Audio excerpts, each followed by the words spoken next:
Oração original do Ho'oponopono.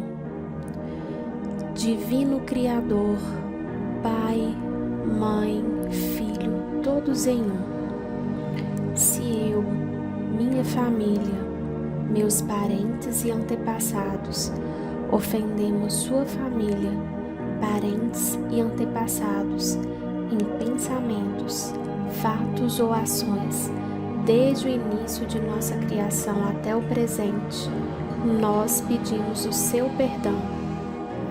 Deixe que isso se limpe, purifique, libere e corte todas as memórias, bloqueios, energias e vibrações negativas. Transmute essas energias indesejáveis em pura luz. E assim é. Para limpar o meu subconsciente de toda a carga emocional armazenada nele, digo uma e outra vez durante o meu dia as palavras-chave do Ho'oponopono.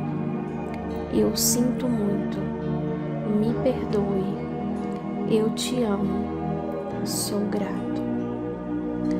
Declaro-me em paz com todas as pessoas da Terra e com quem tenho dívidas pendentes. Por esse instante, em seu tempo, por tudo que não me agrada de minha vida presente. Sinto muito, me perdoe, te amo, sou grato. Eu libero todos aqueles de quem acredito estar recebendo danos e maus tratos, porque simplesmente me devolvem o que eu fiz a eles antes, em alguma vida passada. Eu sinto muito, me perdoe, eu te amo, sou grata. Ainda que me seja difícil perdoar alguém, sou eu quem pede perdão a esse alguém agora. Por esse instante, em todo o tempo, por tudo que não me agrada em minha vida presente, eu sinto muito, me perdoe, eu te amo, sou grato. Por este espaço sagrado que habito dia a dia e com o qual não me sinto confortável, eu sinto muito, me perdoe, eu te amo, sou grato. Pelas difíceis relações das quais guardo somente lembranças ruins, eu sinto muito, me perdoe, eu te amo, sou grato. Por tudo que não me agrada na minha vida presente, na minha vida passada, no meu trabalho e o que está ao meu redor, divindade, limpa em mim o que está contribuindo para minha escassez.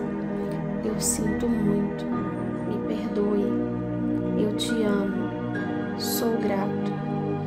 Se meu corpo físico experimenta ansiedade, preocupação, culpa, medo, tristeza, dor, pronuncie e penso, minhas memórias, eu te amo. Estou agradecida pela oportunidade de libertar vocês e a mim. Eu sinto muito, me perdoe, eu te amo, sou grato. Neste momento, afirmo que te amo. Penso na minha saúde emocional e na de todos os meus seres amados. Para as minhas necessidades e para aprender sem ansiedade, sem medo, reconheça as minhas memórias aqui neste momento. Sinto muito, te amo. Minha contribuição para a cura da Terra, amada Mãe Terra, que é quem eu sou. Se eu, minha família, meus parentes e antepassados te maltratamos com pensamentos, palavras, fatos e ações desde o início de nossa criação até o presente, eu peço o teu perdão. Deixa que isso se limpe, purifique, libere e corte todas as memórias, bloqueios, energias e vibrações negativas. Transmute essas energias indesejáveis em pura luz. E assim é. E para concluir, digo que essa oração é minha porta, minha contribuição à tua saúde emocional, que é a mesma minha. Então, esteja bem. E na medida em que você vai se curando, eu te digo que sinto muito pelas memórias de dor que compartilho com você. Peço perdão por unir teu caminho ao meu para a cura. Agradeço por estar aqui para mim e te amo por ser quem você é.